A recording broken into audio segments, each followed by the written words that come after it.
ఆలేఖ్య టెరకరత్న అలేఖ్య నందమూరి పరిచయం అవసరం లేని పేరు. నందమూరి వారసుడుగా పలు సినిమాలలో హీరోగా నటించి ఎంతో మంచి గుర్తింపు సంపాదించుకున్న తారక రత్న 2023 సంవత్సరంలో మరణించిన సంగతి తెలిసిందే. ఈయన లోకేష్ పాదయాత్రలో పాల్గొని స్పృహ కోల్పోయి పడిపోయారు. దాదాపు 23 రోజులపాటు హాస్పిటల్లో చికిత్స పొందుతూ తారకరత్న మరణించిన సంగతి తెలిసిందే.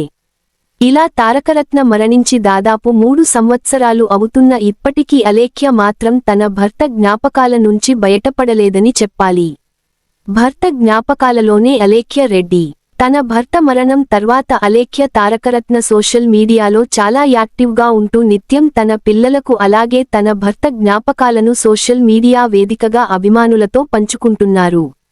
ఇకపోతే ఇటీవల ఒక ఇంటర్వ్యూ సందర్భంగా తారకరత్నతో తన పరిచయం, ప్రేమ, పెళ్లి గురించి, తన మరణం గురించి, ఆయన మరణం తర్వాత ఎదుర్కొన్న పరిణామాల గురించి చెబుతూ ఎమోషనల్ అయ్యారు. అలేఖ్య రెడ్డిని పెళ్లి చేసుకోవడం ఇష్టం లేని తారకరత్న తల్లిదండ్రులు ఇప్పటికీ తనని చేరదీయలేదు. కనీసం తన పిల్లలనైన హక్కును చేర్చుకుంటే బాగుంటుందని ఈమె తన మనసులో భావాలను బయటపెట్టారు. నువ్వింకా ఇక్కడే ఉన్నావ్. ఇలా తండ్రి ప్రేమకు దూరం అయిన వాళ్లకు అలేఖ్య తన భర్త జ్ఞాపకాలలో బ్రతుకుతున్నారని చెప్పాలి.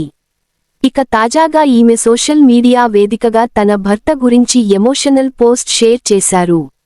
అలేఖ్య రెడ్డి తన భర్త తారకరత్నను ముద్దు పెట్టుకున్నటువంటి ఒక ఫోటోకి ఈమె తన మంగళసూత్రం వేశారు.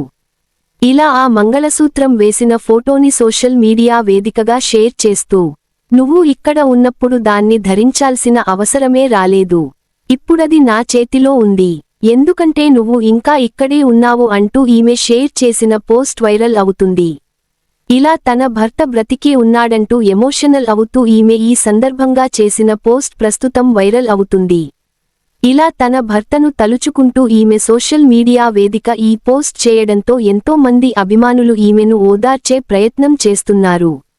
ఇలా తన భర్త చనిపోయి 3 సంవత్సరాలైనా ఇంకా ఈమె అదే జ్ఞాపకాలలో ఉండడంతో మీరు మరింత స్ట్రాంగ్ అవ్వాలి అంటూ అభిమానులు కూడా కామెంట్లు చేస్తున్నారు. ఇక తారకరత్న ఒకానొక సమయంలో వరుస సినిమాలలో హీరోగా నటించిన ప్రేక్షకుల ముందుకు వచ్చారు. అయితే ఈయన మాత్రం ఇండస్ట్రీలో అనుకున్న స్థాయిలో సక్సెస్ అందుకోలేకపోయారు.